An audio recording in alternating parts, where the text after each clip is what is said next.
Welcome, everybody, to this week's edition of Arledge's 10 Questions. Probably the greatest game show ever invented. Certainly the greatest game show ever invented on WeAreSC.com. The list is much shorter. We have your usual competitors. They've had a rest, a bye week. They're coming back. They've studied. They've prepared. Eric McKinney spent 80 hours last week just trying to figure out what questions I might ask. Focus usually on stupid questions because that is what I'm likely to ask. They're ready to go. McKinney feels good. Culkin always feels good, other than the fact that he's got Big Ten officials that are taking points away from him left or right. Okay, guys. Question number one is the most obvious question. I like to start with an obvious one. What are we going to see from Jayden Maiava Saturday? It's what everybody wants to know. Mark Culkin, go first. So we're going to see 200 yards plus passing. We are definitely going to see a mistake. People just need to anticipate first time out as a starter. Something is going to happen adversely. It's how he's going to bounce back from it. I think he makes up for it. Jayden's legs are going to make a play, whether it's by design or something he sees and designs it himself. I can see him going for like 250 through the air and adding another 50 on the ground, being that true dual threat quarterback that Lincoln Riley likes. All right, so Mark Culkin says 250 and 50, but he also says he's going to make mistakes, which I didn't want to hear. That disappoints me. I didn't want mistakes this week, Eric. What do you think? Are we going to be mistake-free, complete and utter domination at all times? I'm really upset about this because it's not that it's it's almost word for word. So I had 300 total yards, right? And that's passing running. So I think he gets to 300 at least combined. I had 3 total touchdowns, 1 on the ground, and I had 2 turnover worthy plays, right? PFF uses that. So a drop fumble, it doesn't have to be an interception, but it could be a ball that, gets tipped or in someone's hands or dropped. And I think there's a couple of those that are coming. He threw 10 interceptions in his season as a starter at UNLV. He's stepping up the competition now. Well, maybe he is. We're playing Nebraska, but it's he was a freshman that year. Here's the problem I have with both you guys right now. First of all, we've had enough negative this year that I don't want to come here and listen to you guys talk about turnovers and mistakes. I don't want to hear that stuff. By the way, you also didn't mention that he's going to get the win. So you're not even focused on the right thing. So we give team wins, Chris. Team wins. Wins don't go to the quarterbacks. All right. Well, I will add, he's going to have one ball that goes 50 yards in the air. At least one just absolute deep shot stretch the defense. All right. Well, I'm still unhappy with you, so neither one of you are going to get a point. And what I'm going to do is I'm going to take a break right now. I'm going to simmer down, and in the meantime, I'm going to talk about something positive. I'm going to talk about Game Time and the Game Time app. If you want to go to the game Saturday, and maybe you don't even want to, maybe you should. Let's put it this way, Trojan fans, we need to fill up the Coliseum. We need to support the team. It's been a grind. It's been a struggle. But it's a nice early game. You still get home at a decent hour. You can relax on the front porch and have a scotch or whatever else you do to unwind. You'll have plenty of time to do that because it's an early game. Get there. Look, Nebraska will bring a ton of people. They're going to bring a ton of people despite the fact that their team isn't even any good. They're still going to show up in droves. There will be campers as far as the eye can see on the freeways going every direction with Nebraska fans in it. It would be embarrassing for you not to show up. So I'm going to be there. I'm going to make a special effort to get up to the Coliseum to see this one, see Jayden Maiava in his USC starting debut. If you're going to do that, go to the Game Time app. Good seats available, good prices. They'll give you a discount. You type in ON3 in the code. You get $20 off. I bought from the Game Time app. They do a good job. It's a good service. Download the Game Time app. Go to gametime.co on your laptop, gametime.whatever. If it's by carrier pigeon, they don't care how you get there. Just get there, buy your tickets, show up. Maybe, just maybe, you'll see Mark Culkin. at the Coliseum. Maybe. You probably won't. I never have. I've honestly never seen Mark at the Coliseum. It's a strange thing. I'm not even sure he goes. But you're going to go. Game time. All right. Guys, I think I'm over it. I'm going to ask you another question, and I want you to answer better. And this one hurts to even ask, okay? I'm going to ask it anyway. Score 0-0. Don't look now, but the Bruins are winning 3 straight. Should USC be an underdog in both rivalry games this year? That's something I never would have thought possible before the season. I never would have thought possible after the LSU game. Now, all of a sudden, I look at it and say, if I'm an odds maker, I don't know that USC's favored in that game. Eric McKinney, go.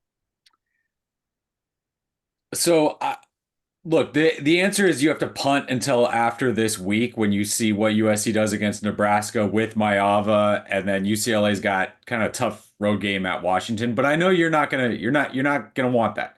You don't want that. You want an answer right now. Yeah, I know. This week. Come on. So no, they should be favored slightly 1.5 at UCLA, and then yeah, they'll be underdogs at home against Notre Dame. So I'm splitting those two. Mark Holken. Should I be worried I'm about Bruins? I'm not going to be bullied into giving you an answer you want to hear, Chris. I'm going to give you the answer that people need to hear. Yeah.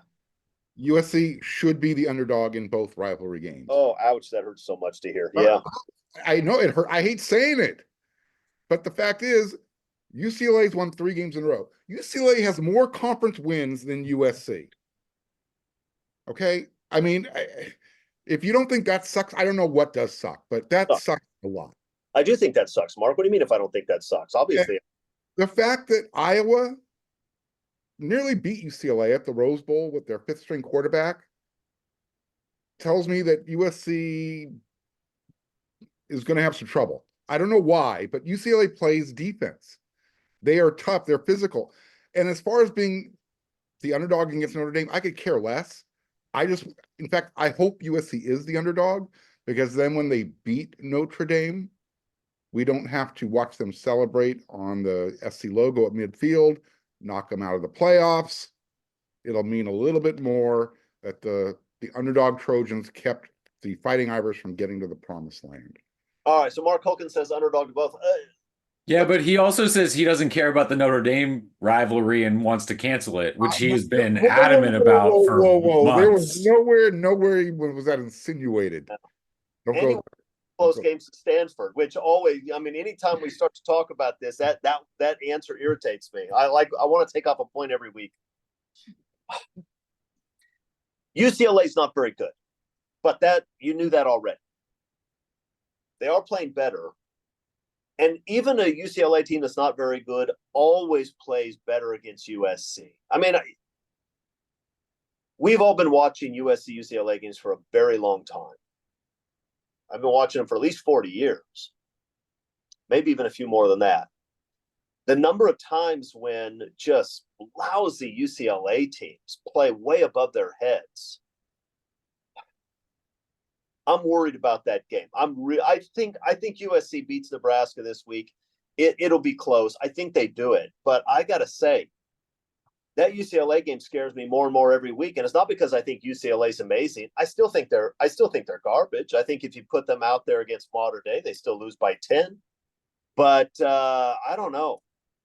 So I'm going to say this. I think that Mark is right, but I'm not going to reward him for saying that USC should be an underdog to UCLA. So neither one of you still has a point. Question number 3. Is the defensive staff, the new USC defensive staff, are these guys happy they signed up for these jobs now? Mark. Yeah, I mean, they look like world beaters, heroes. They can take crap and make it look good. Oh, we should have them run this show. Just imagine what they could do with this. Look what they did they inherited a roster that wasn't great on the defensive side of the ball, and they've made them look more than respectable. So I can only imagine how much better they would look if Bear Alexander didn't decide to quit on the team, if Eric Gentry was healthy, if Anthony Lucas was healthy to finish out the season. I'm not saying they're undefeated or, maybe they have 2 losses. But yeah, these defensive coaches right now, they're making a name for themselves. I mean, Danton Lynn could say, Look what I left behind at UCLA. They're still doing it. They still play really good defense over in Westwood right now. Matt Entz has made a tremendous improvement with the linebacker production. We're not complaining about the secondary like we did with Dante Williams. Doug Belk has those guys playing fundamentally sound football. So absolutely, these guys made the right decision. All right. MK says they're glad they came. Eric? So it's a slightly different question. Are they doing a good job? Yes. Yes. And this is exactly what everybody was hoping for. Maybe not a best case scenario, but adjacent to that. Again, USC, if they score 31 points in regulation in every game this year, is undefeated. But the question is if they're happy, and I don't think that you can say they're happy based on I'm doing my job and I'm sitting here at 4-5. So again, it's do they want to quit? Do they want to leave? Are they furious constantly? No, because they're getting paid well. I think they seem to really work well together, and there's probably a lot of joy in what they're doing. But end result, pure happiness at the way the season, I don't think anybody in the USC program is purely happy with how things are going this year. So in that very specific aspect of your question, no, I don't think anybody's happy. Mark leaned forward. I think he wants to lobby for points. Go ahead, Mark. Explain. Giving up 22 points per game. I mean, Eric, you got to find the positives somewhere. Yeah, no, I'm not. So again, I'm not saying they're furious that they came to USC or that all of them would say, "Man, I shouldn't have done this." But he's asking if they're happy in their jobs right now. No, I think everybody's upset at USC about the job this year. Those guys certainly haven't hurt any of their career prospects, right? No. None of those guys is in a worse position career-wise than they were before they showed up. I guess we'll see how happy they are, because they're all going to have job offers in the offseason. I mean, all those guys can go somewhere really good because they're all talented coaches. If they come back, then we'll know that they're happy to be here. I don't know. And look, if they stay together, right? If you get 3 years out of this group, like, I mean, the SC defense could be really, really good if this group stays together for a couple years. So I hope the results keep them happy enough to say, let's run that back. Let's do it again. Yeah.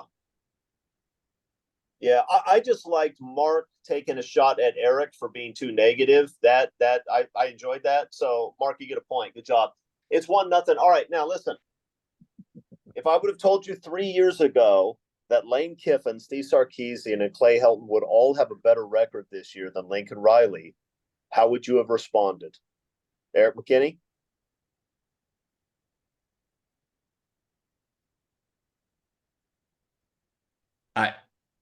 There's no response to that. That doesn't it doesn't really compute as a question.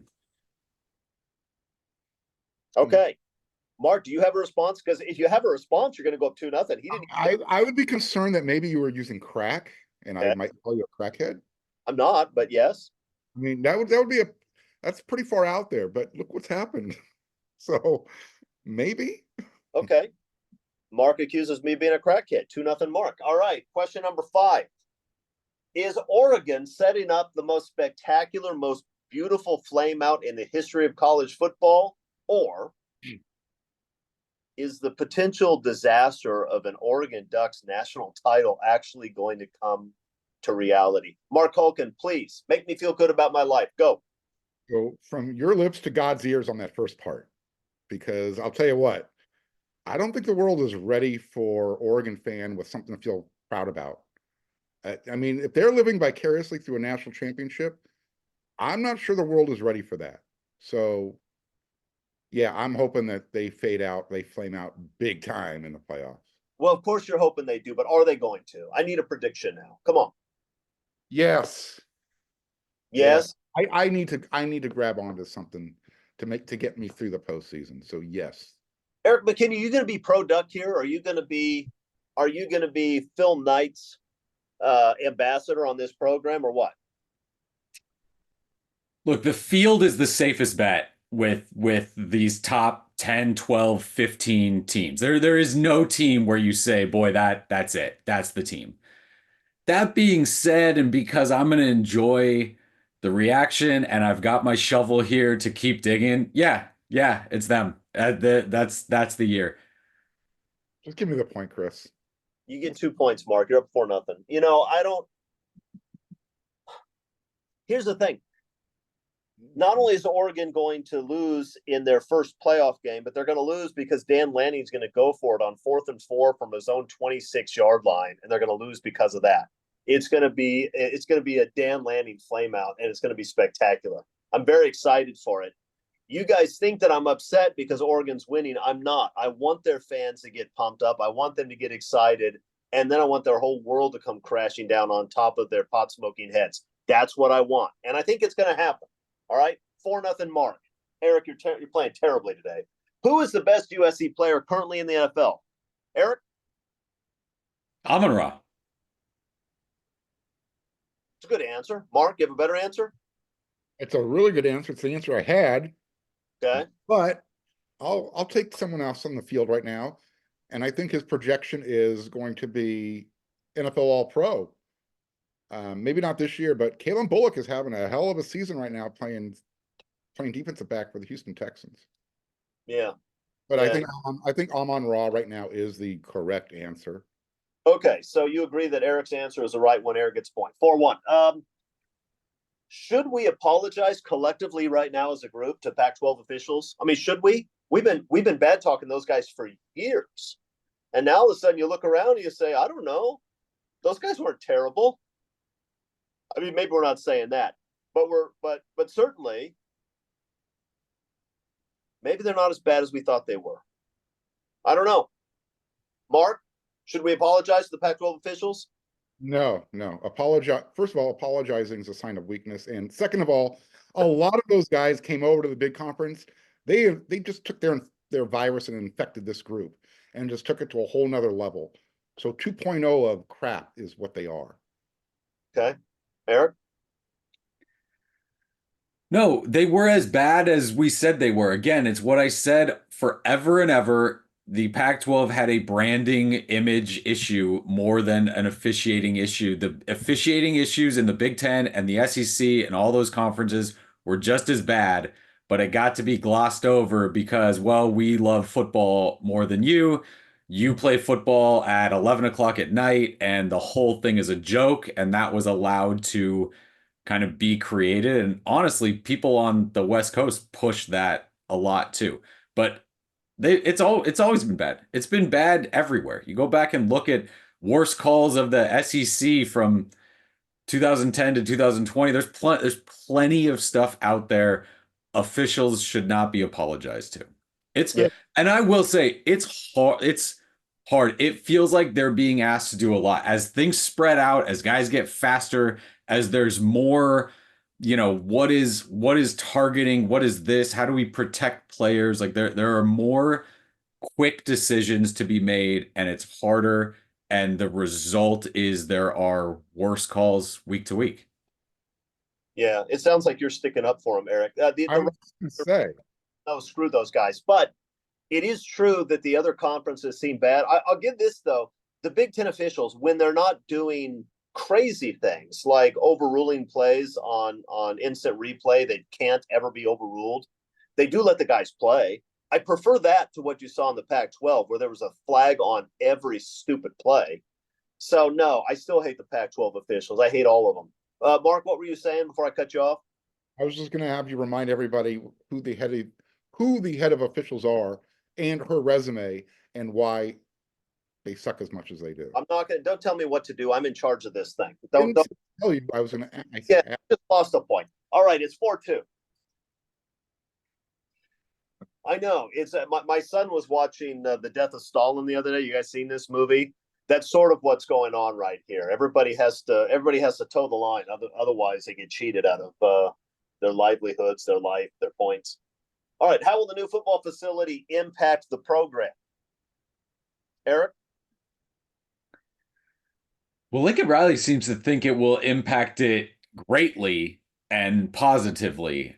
I think that having the two practice fields now is a big thing. Having more space and more ability to do a lot of things at the same time during practice is big. Weights still weigh the same at the McKay Center or at the new facility. I mean, there's a lot of stuff that I just don't think all of a sudden, okay, you've got this brand new facility and now you win games. There's way more that goes into it than that. I think it's a nice thing to have. Uh, it's not money in the pockets of players. And I think that maybe this is sort of the last gasp of the facilities arms race as you move into more of that stuff. So I think it's a nice thing to have. I don't think it's a massive, massive impact on the program. Mark, what do you think? I think USC is spending $150 million for a recruiting tool, because that's what it is. That's what these facilities are nowadays. Yeah. Eric said, Whether that's an the way- effective tool, is it? The question is whether it's going to be an effective recruiting tool, is it? I think it'll be effective for recruiting.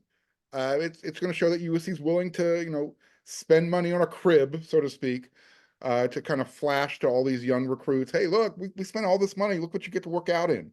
But the weight still weighs the same, like Eric was talking about. So bottom line is they still need to get the right guys to work out in this new facility that they're purchasing and building.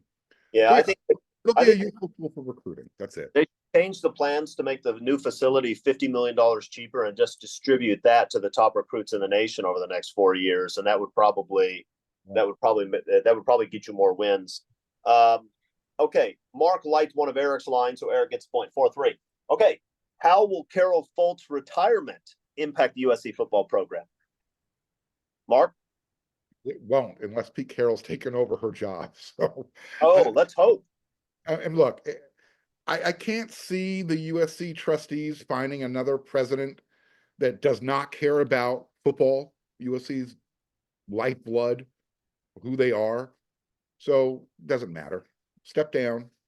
Maybe the new president will put a bid in to go get the Rose Bowl house back. Her stepping down has no bearing on the program whatsoever. No bearing. It's irrelevant. Eric McKinney, do you agree? It's in that arena, yeah, in that vicinity. You're not going to be the USC president if you don't have like an ear to the ground for football and a slant towards that. But I don't know, right? That the new president is not going to show up and go, okay, first order of business, get me our collective numbers and start doing that. Like that's the AD job, that's athletics, that's that other stuff. The president is not, tipping the scale on we need more money for our collective. Carol Folt, if you look at what she did for football, I'm not sure what there is to complain about. Went and got a football forward athletic director. When that didn't work, went and got a football forward athletic director. The facilities project was her last big public thing, right? The groundbreaking, and then the next day announces that she's retiring at the end of the academic year. Lincoln Riley is the head coach, and she absolutely could have said, no, we're not going to do that. So I think she allowed the football program to go in a really positive direction for that. Again, is the next president going to be more pro football? I don't know how much more pro football you can be, and certainly not anti football if you're going to take over at USC. So long way of saying it was my way of saying Mark is right without actually saying Mark is right, because I know that gets him a point. All right. Well, you walk the line effectively. Nobody's going to get a point, but I think you're both right. Although the thing is, the new president's going to come in. They're going to have expensive plans, which means they're going to have to raise money. There is a finite supply of money, and money that's going to other things on campus is money that's not going into the pockets of 18-year-olds. And as much as I want USC to pay recruits so that they have a good pass rusher, my guess is that the new USC president is somebody who is going to think that there are other better uses for that money.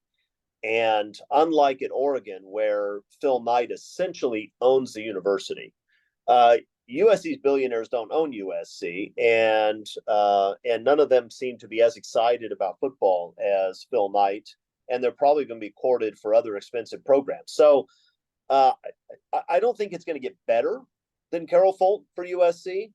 It'll probably be the same. Conceivably, it could be worse. It wouldn't shock me if it got worse. It's still 4-3 going into the last question. Mark has a very narrow lead. And here's the most important question of the day. How will my constant cheating on this ridiculous game show impact the USC football program? Eric McKinney, go. Look, I just watched the Utah AD get fined $40,000 for critiquing officiating. I'm not about to follow that lead. So I have not seen any cheating. I don't know what you're talking about. That's fair. I mean, I don't know either. Mark, what do you think? I might pull a greedy Vance and throw a helmet up into the stands, but that's about it. I'll keep it there. I don't know what that means. I mean, there are no stands, but if there were stands, you'd throw a helmet at those people? Is that what you're saying? I'd throw it towards the sideline. Okay, well, I don't tolerate that kind of behavior. 2 points for Eric. Eric, you win 5-4. Congratulations. Is there anything you'd like to say to the people as you're accepting your congrats and all of the NIL? Greedy Vance is throwing helmets. He's tired of the officiating. I'm just confirming again that there was no cheating involved at all this week. That's fair. I didn't see any. Mark, anything you want to say? No, I'll just get ready for next week's cheating. That's what I like to hear. I'm getting ready for next week's cheating too. All right. Thanks for joining us, everybody. We'll see you next week after a big win over Nebraska. We'll talk UCLA. It'll be a lot of fun. Until then, fight on, everybody.